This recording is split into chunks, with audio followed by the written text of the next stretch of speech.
A reencarnação. Para compreender o que é e como se dá a reencarnação, primeiro é necessário entender os mundos material e espiritual.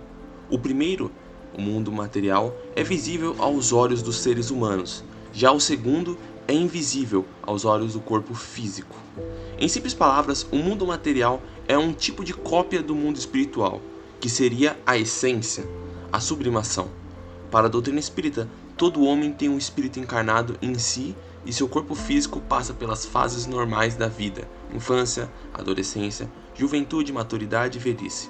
O corpo desgasta-se pelo tempo e, chegando o momento, o indivíduo morre, e assim se dá a desencarnação, ou seja, a passagem do espírito para o plano espiritual. Ok, mas o que é a reencarnação? Define a reencarnação como um renascimento de um indivíduo após a morte do corpo, ou seja, a consciência, a mente, a alma ou o espírito em uma ou outras existências sucessivas. A reencarnação é um processo pela qual a alma, após a morte do corpo físico, renasce em um novo corpo para continuar o seu desenvolvimento espiritual. No Espiritismo, a reencarnação é vista como uma oportunidade para o espírito aprender, evoluir e reparar os erros cometidos em vidas passadas. A reencarnação também é conhecida como transmigração, metempsicose ou renascimento.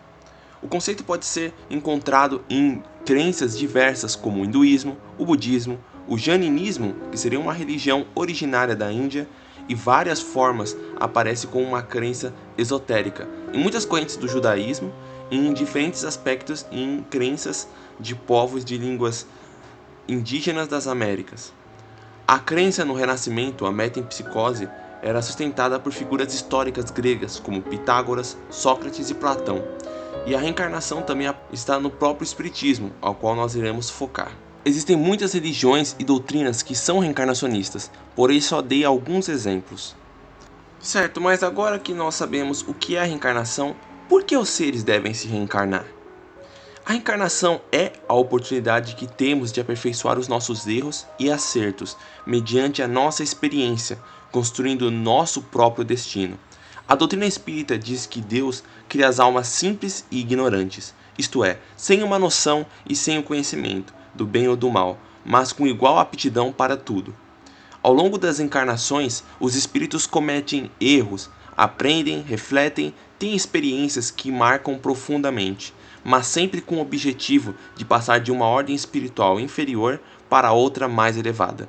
Desta forma, com o passar de inúmeras encarnações, quando o espírito chega a um certo ponto evolutivo tão superior que não há mais a necessidade da reencarnação, e eles continuam evoluindo apenas no plano espiritual, continuando em uma nova missão de aprendizado e trabalho para ajudar os outros espíritos mais inferiores e trabalhos em escalas também maiores.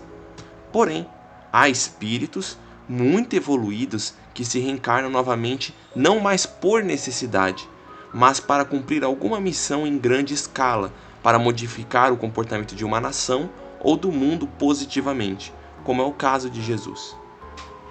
No caso do espiritismo, o homem não pode se reencarnar em um animal e depois, na próxima vida, voltar a ser um homem novamente.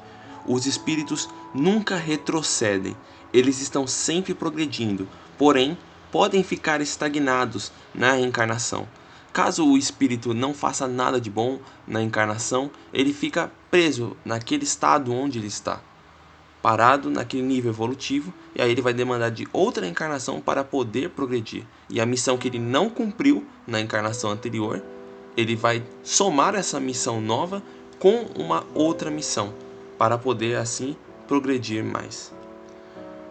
Ao término de cada passagem terrena, é possível avaliar a dimensão da evolução espiritual e, com a ajuda dos mentores e outros espíritos mais evoluídos, resolver se é melhor permanecer no plano espiritual, atuando positivamente em auxílio aos encarnados, ou se seria o momento certo para voltar à Terra, que é o que acontece com muitos espíritos que desencarnam, ficam um período no plano espiritual para tentar se melhorar, aprender ou passar por algum tipo de perturbação em caso de espíritos mais ruins, para aí sim, após os mentores ou espíritos mais evoluídos verem se ele pode ou não reencarnar novamente, ter essa condição, criam um plano reencarnatório para ele voltar para a Terra, para assim começar uma nova existência, para poder evoluir. Todos os espíritos devem obrigatoriamente se reencarnar. Só para não confundir muito com o que eu falei. Todos os espíritos é necessário reencarnar para poder progredir. Eles podem permanecer um tempo mais longo no plano espiritual, aguardando o momento certo para poder se reencarnar novamente, mas obrigatoriamente terão que se reencarnar em algum momento. A doutrina espírita, codificada por Allan Kardec, estabelece a reencarnação como um dos pilares fundamentais. Segundo Kardec, a reencarnação é uma chave natural que permite o progresso contínuo do espírito. E aqui estão alguns pontos chaves que a gente pode colocar aqui da reencarnação. O primeiro ponto-chave é o progresso espiritual. Cada reencarnação oferece ao espírito a chance de evoluir, aprender novas lições e se aproximar da perfeição moral e intelectual. O segundo ponto-chave é a justiça divina.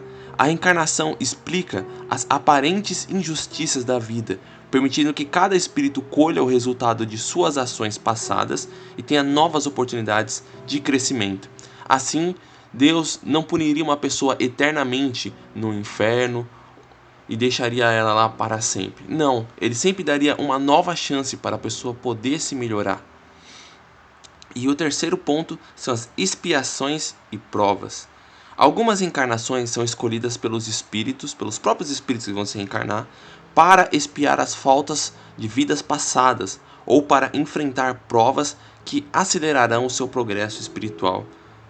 A reencarnação, ou seja, os inúmeros corpos de que se servem um mesmo espírito em sua caminhada pela eternidade, explica melhor a diversidade de destinos e de aptidões que são vistas na Terra. O processo de reencarnação nunca acontece sem um objetivo ou motivo, pois os seres podem estar em missão, provação ou expiação. Antes de se reencarnar, o espírito participa de um planejamento reencarnatório, geralmente auxiliado por espíritos mais evoluídos. Este planejamento leva em conta, primeiro, a missão e os objetivos, as lições que o espírito precisa aprender e as missões que ele deve cumprir.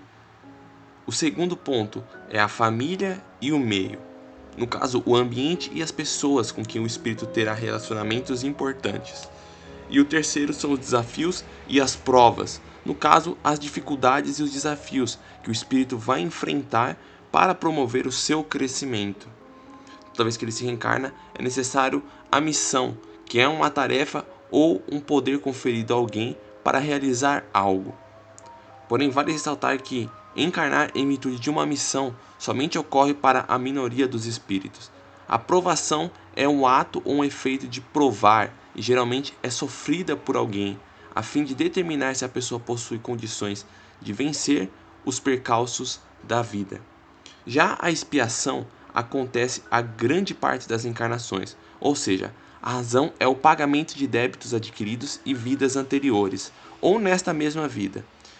Como uma espécie de castigo ou penitência, é o resultado do mau procedimento do indivíduo perante a lei de Deus, que está inscrita na nossa consciência de cada um.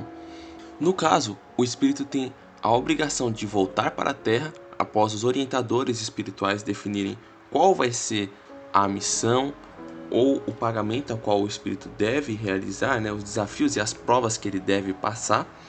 E quando ele vem para cá, são provas variadas. Por exemplo, o meio familiar onde ele vai nascer é um meio aonde ele já conviveu com essas pessoas, a maioria das vezes, em vidas anteriores, aos quais em outras vidas poderiam ter se assassinado, terem sido inimigos e voltam, por exemplo, como pai, como mãe, como filho, para se reajustarem novamente. Por isso que nós vemos, às vezes, muitas famílias às quais os pais, os filhos ou as mães não se dão bem uns com os outros, porque justamente já trazem um pouco dessas intuições da vida passada na memória e acaba tendo essa repulsão natural.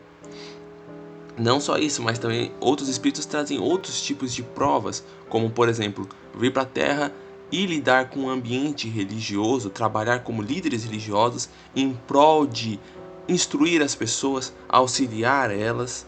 Pode ser em variadas religiões e também outros tipos de missão, por exemplo, convívio com certas pessoas para tentar melhorar, ou doenças, vem com algumas doenças assim já de nascença, doenças muito letais, para que ela possa aprender a lidar ou adquirir com o decorrer da vida como um método de provas para tentar quitar os débitos das vidas anteriores.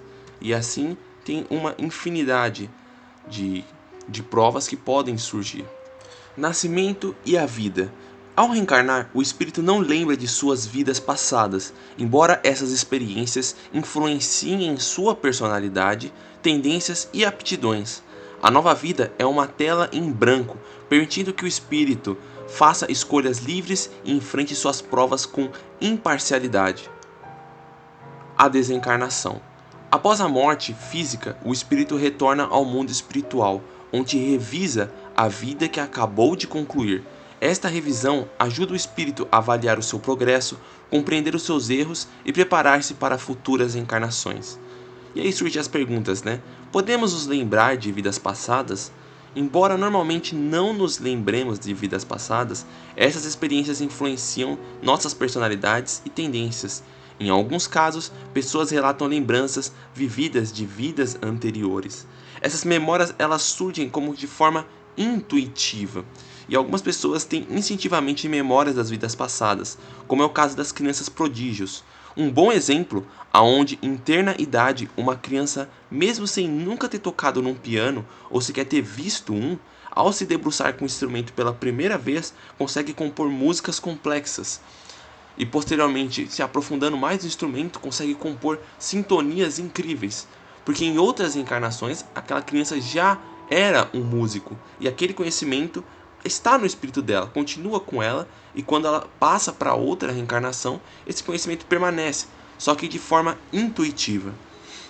Mas aí vocês vão me perguntar, tá, mas por que a gente não pode se lembrar então, já que é assim? Seria tão bom se lembrar de tudo que aconteceu na minha vida anterior? E a resposta é bem simples, não seria tão bom. Porque, basicamente, se você se lembrasse na vida passada que você matou a sua mãe ou que você estuprou a seus parentes ou sua irmã, eu tenho certeza que isso causaria influência pesadíssima em você. E não só nisso, na outra pessoa que sofreu isso. Basicamente, vocês não conseguiriam sequer olhar um para o outro e manteriam o mesmo ódio que tinham na vida anterior.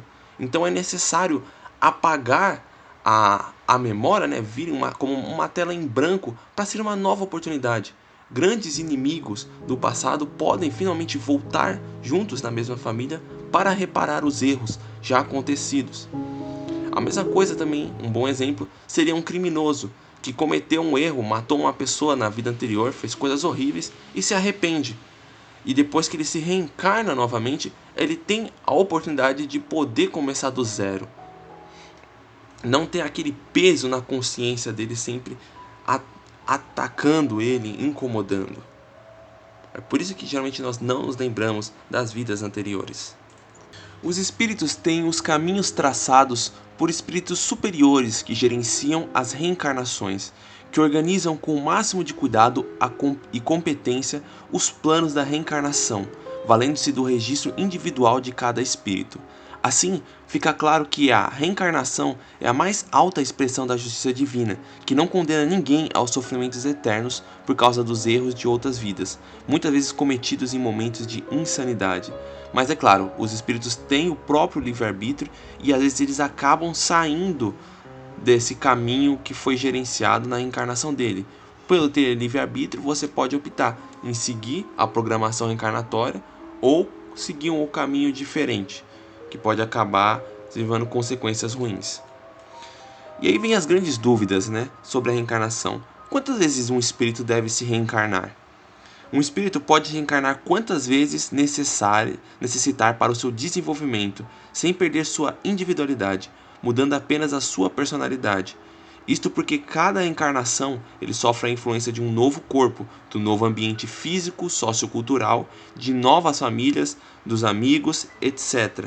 Então, no caso, o espírito ele precisa encarnar várias e várias e várias, uma quantidade assim, quantas forem necessárias para que ele consiga se tornar um espírito puro, um espírito que já alcançou o estado de pureza plena e que não vai mais precisar se encarnar por obrigação. Só que até chegar nesse estado é algo extremamente distante. São milhares e milhares de encarnações. Não estou falando de 10, de 20, estou falando de milhões. É muita coisa, é muitas encarnações. Como eu disse, varia de espírito para espírito. Mas são muitas encarnações necessárias para se conseguir depurar. Às vezes podem ser milhões, às vezes não tantas, às vezes bem menos, mas é uma quantidade alta. São várias e várias encarnações. Mas como eu disse, varia de espírito para espírito. Cada um está num grau de desenvolvimento. E dependendo do grau de desenvolvimento daquele espírito, ele pode levar muito mais ou muito menos tempo para conseguir cessar o ciclo das encarnações. E seria possível reencarnar na mesma família? Uma outra pergunta bem recorrente, como nós já respondemos, e os estudiosos do espiritismo afirmam ser possível, e até constante um espírito desencarnado voltar à Terra com um membro da família que um dia deixou. Isto porque a família é o ponto de encontro e a escola onde os seres se juntam para evoluir. Então muitos espíritos voltam na mesma família para de certa forma evoluírem juntos. Alguns pessoas que você conhece provavelmente da sua família, como eu já citei anteriormente, poderiam ter sido inimigos em vida anterior, que voltam nessa vida para se auxiliarem, ou vêm numa família na encarnação passada e voltam novamente nessa juntos com sintonia para se ajudarem a evoluírem também. Os pesquisadores científicos da reencarnação. Mas afinal, então, o que a ciência prova da reencarnação? A algum momento a ciência já provou ela? E os principais pesquisadores sobre a encarnação, talvez o principal de todos, foi o professor Ian Petryman Stephenson, ou mais conhecido como Ian Stephenson. Nasceu em Montreal em 31 de outubro de 1918 e faleceu em Charlottesville em 8 de fevereiro de 2007. Foi um cientista, professor de psiquiatria da Universidade de Virgínia, um dos mais importantes pesquisadores da temática das experiências espirituais, e a sua pesquisa incluía principalmente o tema da reencarnação. Ele viajou ao mundo procurando pessoas, e principalmente crianças, que alegavam e diziam que se lembravam de suas vidas passadas, aonde foi anotando e entrevistando cada pessoa. O principal livro do professor Ian Stephenson é o livro 20 Casos Sugestivos de Reencarnação, que também está em português aqui no Brasil. Existem outros livros, mas esse é o principal dele. Stephenson aposentou-se em 2002, deixando seu trabalho para sucessores, dirigidos pelo Dr. Bruce Grayson e outro que é o principal, o discípulo dele, Dr. Jim Tucker, um psiquiatra infantil, que continua com o trabalho de Ian Stephenson com crianças que se lembram de suas vidas passadas. Jim Tucker, o principal livro dele escrito é Vida Antes da Vida. Também temos o Dr. Banerjee com o seu livro Vida Pretérita e Futura, que é um outro pesquisador. E aqui no Brasil temos o Alexandre Moreira, do grupo NUPES, que o Alexandre Moreira é um médico, doutor, estudante, professor da USP, né? E ele escreveu um dos principais livros sobre esse contexto, que é a ciência da vida após a morte, onde ele estuda e mostra um pouco sobre a temática da reencarnação. Então é isso, gente. Muito obrigado a todos vocês que participaram aqui do nosso vídeo. Espero que tenham gostado. Por favor, se inscreva no canal, nos ajude divulgando, dê um like. Demorou bastante para fazer esse vídeo, então peço a vocês, por favor, nos ajudem. Muito obrigado a todos, um grande abraço e fiquem com Deus.